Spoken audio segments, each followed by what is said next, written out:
In this video, I'll be doing blood administration.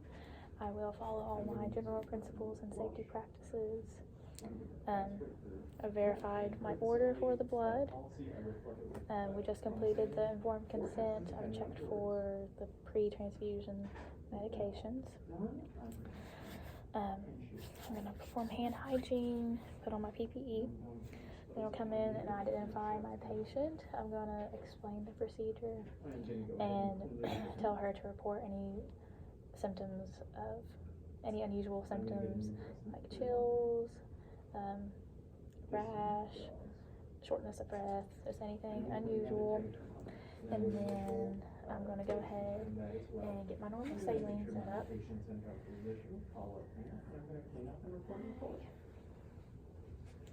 I'm going to prime my tubing. I'm going to check and make sure she has IV access, preferably 20 gauge or larger. She does, so I'm going to clean off the fluid, hook her up to it.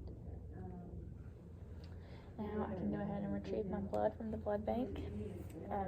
Once I get it and I get back up here, I'll have 30 minutes. Once I retrieve the blood, I'll have 30 minutes to infuse it. And when I get up here, there'll be another nurse with me.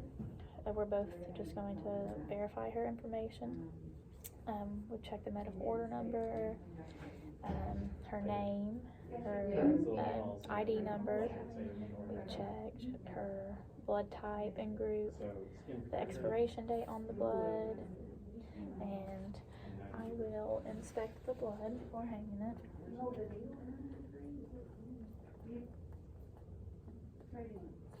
Okay.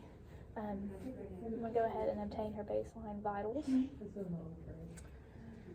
Put my pump on hold. Clamp my tubing.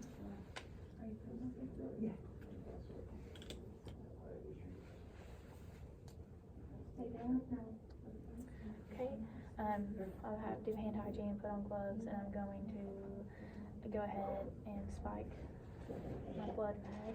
I'll be sterile doing this. Okay, after that, undo my clamp. Fill the chamber up until the filter is completely saturated. After that, I'm going to go ahead, unclamp this, let the line completely fill with blood.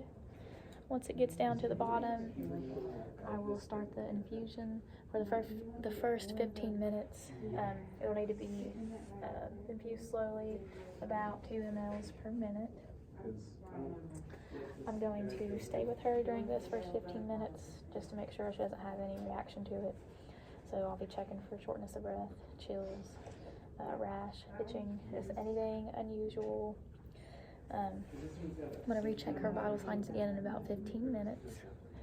If everything looks fine, I can up my infusion rate just to where it'll be the whole blood will be infused within 4 hours.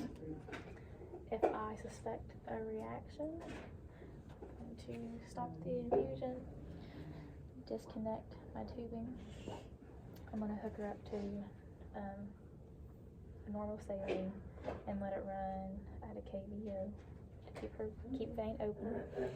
I'm going to get her vital signs and notify the physician and the blood bank. As long as everything is fine, once the blood has transfused, I will clamp off the blood side, open the normal saline. Once all the blood is ran out, I will go ahead and close it off. I'm going to unhook her, discard all of this in a biohazard bag. I'm going to put a cap, clean it off and put a cap on my IV. I'm going to check her vital signs again, make sure she's okay, clean up all my equipment, and I will do hand hygiene and report and record.